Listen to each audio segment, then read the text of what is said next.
कहतारी कि लागे को छरी राजा नहीं पढ़ल बाड़ा कि लागे को छरी राजा न पढ़ल बाड़ा खाली लइकन के चक्कर में बिगड़ल बाड़ा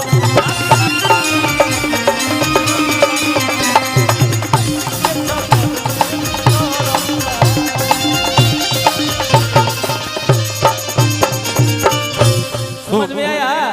भाई तू जोन जोन बात एह लगी खाती बोल देलानो अब हमरा बर्दाश्त आ